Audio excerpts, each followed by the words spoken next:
You don't know it yet, but this is the last morning anyone will ever see you.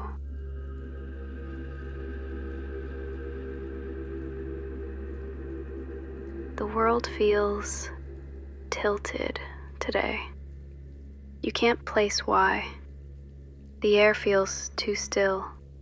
Even the neighbor's wind chime, always clinking in the Gulf breeze, is silent. The Florida heat presses through your clothes. Sweat crawls down your spine, sticky against your cotton tank top. The porch boards creak under your weight as you light a cigarette, watching the smoke drift in the thick, heavy air. You're Diane Augat, 40 years old, the kind of woman people remember as nice but troubled. You've been here before. The ups, the downs, the pills that flatten you out, and the voices that fill the space when you stop taking them. But this morning feels like maybe you could start over. You cross the street, shielding your eyes. The tavern's old neon sign buzzes above you, half-dead bulbs flickering pink and white. Inside, the door sticks before it gives way with a low groan. The air smells like beer that's soaked into the floorboards. The jukebox hums faintly in the corner, playing a half-broken Garth Brooks song. You take a stool near the wall, your old spot. The bartender nods. Miller Lite? You nod. You twist a cocktail napkin until it tears. Your knee bounces. You can feel eyes on you. A man at the end of the bar glances up from his beer. Someone you might know, or might just look like someone you once met. You can't tell anymore. You stand, start pacing. The world edges sideways, sound warping around you. The bartender's tone sharpens. Ma'am, maybe you ought to go get some air. You don't argue. You just nod. The sunlight hits you like a slap. You blink hard, your eyes watering. The pavement shimmers. You look both ways down the street. No car, no plan, no one waiting. You start walking.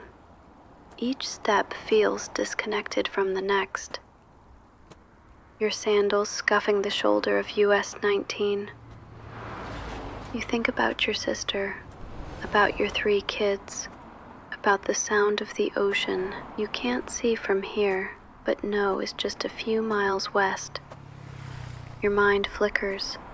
Voices, memories, regrets, half-formed sentences. You can fix this. You can make them see you again. You keep walking, and then you're gone. 5 days later, April 15th, a woman walking her dog along US 19 stops short. The dog's growling, hackles up. Something pale glints in the weeds. She bends closer and stumbles backward. It's a finger, a human finger.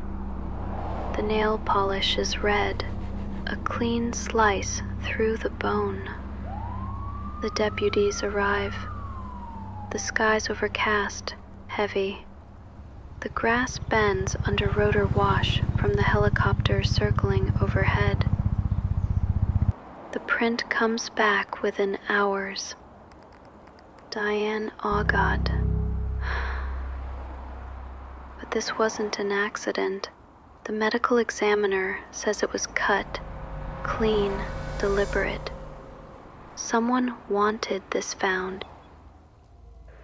1 week later, a clerk at the Hudson Food Mart bends to grab a frozen pizza and sees something shoved to the back corner. A clear plastic bag. Marker scrawled across it. Diane. Inside, her lipstick, her perfume, a full bottle of prescription meds. Every item arranged neatly, like a display. The store manager calls it in, hands shaking. Detectives arrive, flashlights cutting through the cold mist. Fingerprint it, bag it, send it to the lab. Copy that. When they check the security footage, it's gone. Corrupted. Someone wiped the tape. Someone who knew exactly what they were doing.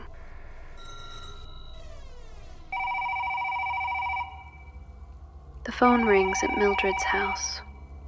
She grabs it, heart pounding. On the other end, it's Diane. Her voice is frantic, barely holding together. Help, help, help, let me out. Then there's a struggle, muffled movement. A man's voice cuts in, sharp, impatient. Give me that. And just like that, the line goes dead. The caller ID shows one word, Starlight. No one ever calls again. Detectives trace the Starlight lead. There's a motel by that name in the region, but phone records are incomplete, and nothing ties a specific room to a specific person at a specific time. They cross-check cab logs. They look for pawned items with your name or initials. They ask hospitals about Jane Doe's that week. Nothing. They sit with your mother and record the voicemail off her answering machine. Then again, hoping an engineer can clean the tape. The cleaned version is the same message, just clearer. A woman pleading, a man annoyed, a click. They don't release it to the public. They argue about whether they should. They don't want hoax calls. They don't want to hand a trophy to a person who likes trophies. Your mother stops sleeping in her bedroom and camps on the living room sofa. She keeps the phone on the cushion next to her hip. Every ring jerks her upright. Your sister checks payphones when she passes them. She stares at motel parking lots when stoplights hold her in place. She tries not to make eye contact with men who look away too fast. This stretch of Florida road, it's earned a nickname among locals. The Corridor of the Missing. You start hearing the same names over and over. Faces on flyers, same road, same story. Women who needed help and didn't get it. Women who took rides because walking felt worse. None of this explains a finger set out like a signpost.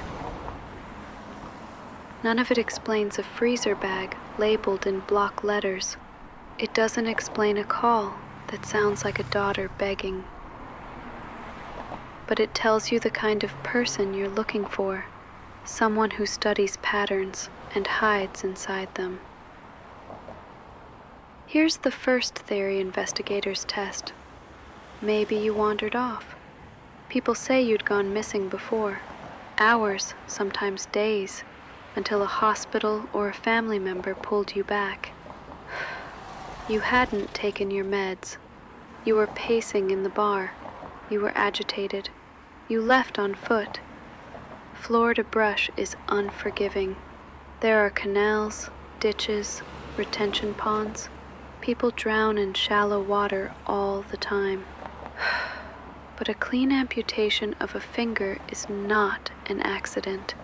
And a labeled freezer bag is not the wind. Theory 2. Someone you knew. You trusted all kinds of people because sometimes kindness was the only currency you had. The kids who crashed at your motel room, The regulars who knew your name at the bar. The person who slowed a car beside you and said, "Need a lift?" This theory fits too neatly for comfort. No struggle in public, no scene, just convenience and timing. Someone who calls you by your first name. Someone who knows your perfume. Someone who knows what pills you take and that you haven't been taking them. And someone who knows how to write 5 letters on a plastic bag and set it where it will be found. Theory 3. A hunter.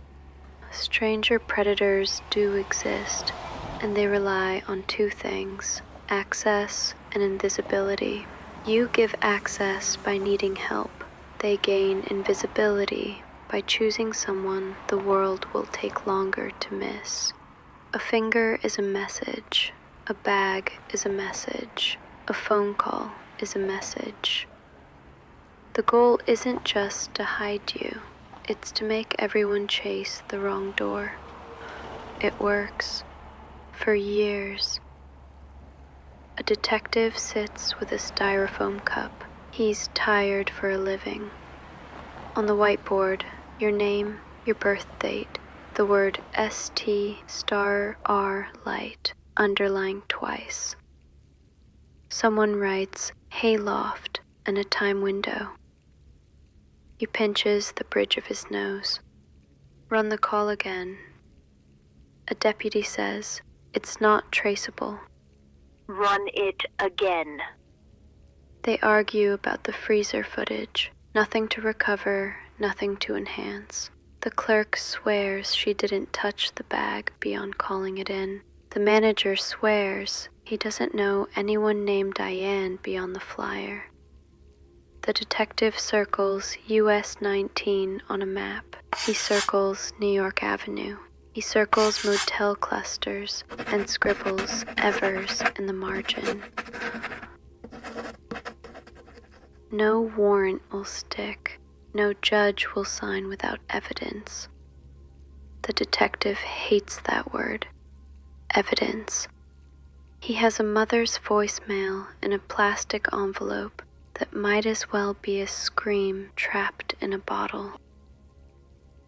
The barkeep says you were pacing. Not drunk, not exactly. Off. He says he asked you to step out.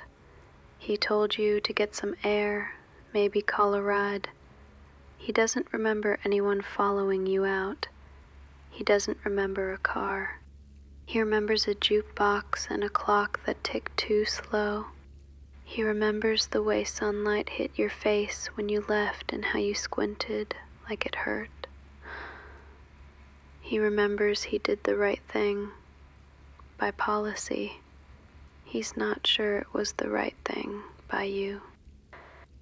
Your mother wraps the phone cord around her fingers until they turn white. She plays the message again. She mouths the words with you. Help.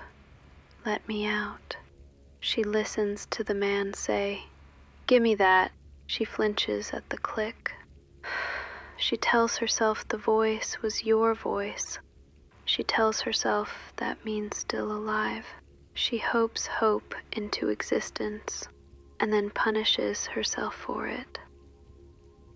Your sister sets your missing person flyer on the kitchen table and moves it to the counter and then to the fridge door with a magnet. She reads the same 3 lines every day, as if one morning a 4th line will appear that explains everything. Your kids don't remember this day. They remember you telling a joke at a picnic. They remember that you kept a purse you couldn't afford because it made you feel like yourself when nothing else did. They remember you trying. They remember you not being there. Officers knock on doors. Behind each, someone who swears they never saw you, or saw you once, or saw someone who looked like you. They mention a woman with red polish. They mention a man with a quick temper. They mention Starlight without saying if it's a building or a person. No one wants to be on the record. No one wants to be involved. The detective writes fear on his legal pad and underlines it. He writes debt. He writes drugs. Not because it solves anything, but because it explains why doors close faster when a badge shows up.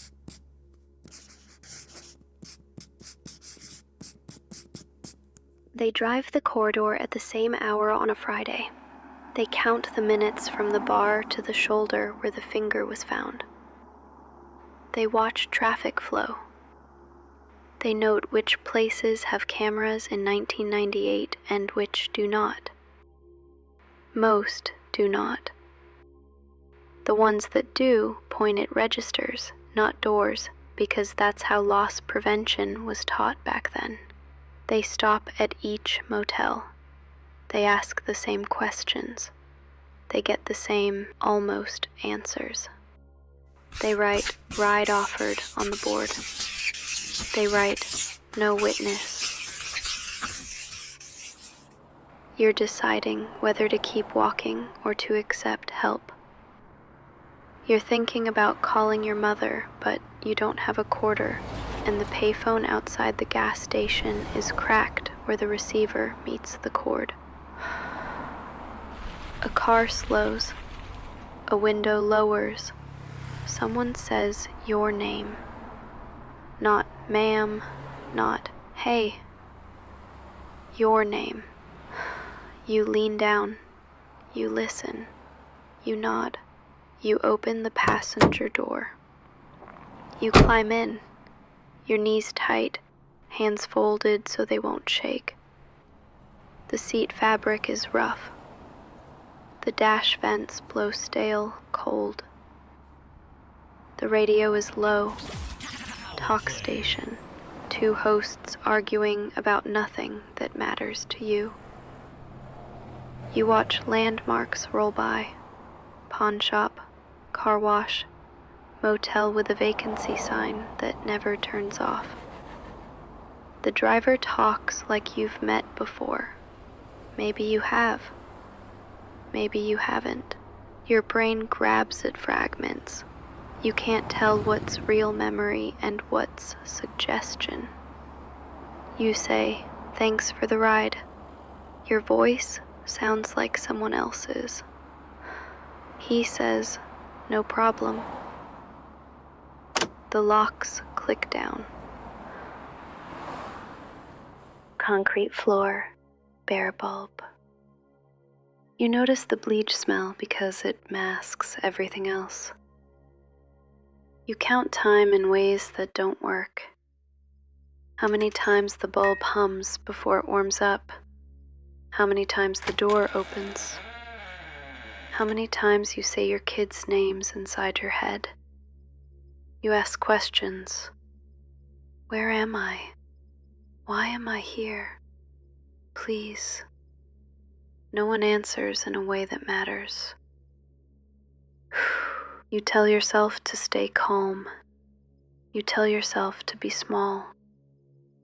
You tell yourself to survive. Your kids learn to read silence. They learn how to turn off the TV when a news segment about missing women comes on without being asked. They learn it's possible for love to exist at the same time as anger. It isn't fair, but it's true. A man calls in a tip. He says he thinks he saw you get into a dark car near a gas station that afternoon. He isn't sure it's the same day. He isn't sure it's you. He isn't sure it was a gas station and not the store across the street. The detective thanks him anyway. They drive it. They stand where the man thinks he stood. Traffic patterns don't help. Angles don't help. The tip is filed under possible. A pile of possible can be worse than a pile of no. It keeps you busy without moving you forward.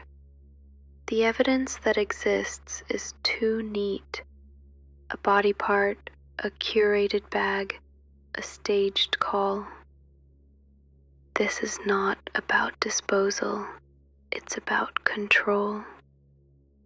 The detective writes, taunt with a question mark. He hates the question mark. He hates that he doesn't know if the killer is bragging or trying to misdirect or both. You count to 100, then 1,000. You practice names. You don't say his. He hasn't told you, and you won't ask. You think about the porch, about the hayloft, about whether the bartender is going to remember your face. Would he recognize you if you came back in and ordered a beer? You promise yourself you will. You make a deal with your fear. You'll sit in the corner stool. You'll finish your beer. You'll call your mother. You'll say, I'm okay. You'll mean it. There it is, the part we circle without wanting to say out loud. The finger wasn't only proof of harm. It was a timestamp.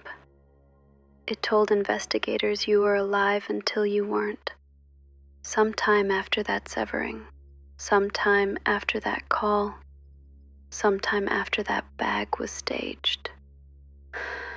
And it forced the search to chase a map drawn by the person who hurt you. Shocking that someone would cut a part of you to create a breadcrumb trail. Inevitable that a system built on paper trails and evidence bags would follow the breadcrumb trail, even if it was arranged to waste time. The person who took you understood investigators, understood mothers, understood hope as a weakness and a lever. They didn't just hide you, they curated your absence. Your breathing is steady now because it has to be. You think one thought at a time. You test the door. You try a phrase that might work. You say you're thirsty. You say you need the bathroom. You say you're tired. You don't cry if you can help it because you need your words to land without shaking. You listen for footsteps. You picture the route out. You picture the porch again, the hayloft neon, the corner stool. You imagine standing up, walking out, and the night folding around you like a normal night where bad things don't happen. You keep that picture in front of you because it's the one thing no one can take. Traffic on US 19 doesn't stop. People pass the spot where your finger was found and don't know it. The store sells frozen pizza from a different brand now. The jukebox at the bar gets replaced with a digital one that never breaks. Your case sits in a drawer, then a different drawer, then a digital folder with backups. People retire. People take over. They say your name out loud when they open the file. A detective's kid grows up, joins the department, and sees your photo on a board. He asks about you. He's told you're one of the hard ones. He writes your name again, on a new board, in a new ink. It matters that he does. You walked into a Florida morning and did ordinary things. You crossed a street. You ordered a beer. You stepped outside.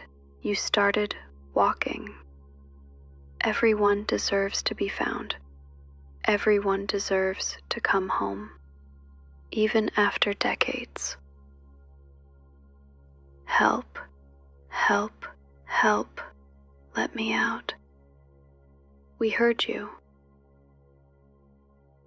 If you lived near Hudson or Port Richey in April 1998, if you took US 19 often, if you remember a dark car stopping for a woman with red nails, if you worked a front desk where a phone showed Starlight on outgoing calls, if you ever heard someone brag or slip, call it in, even now, especially now.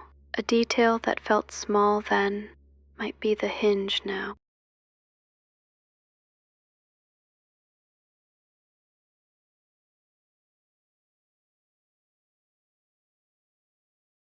Thank you for listening.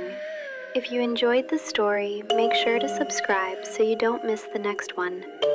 Check out my playlists for more true crime, mysteries, and cases that blur the line between reality and the unexplained.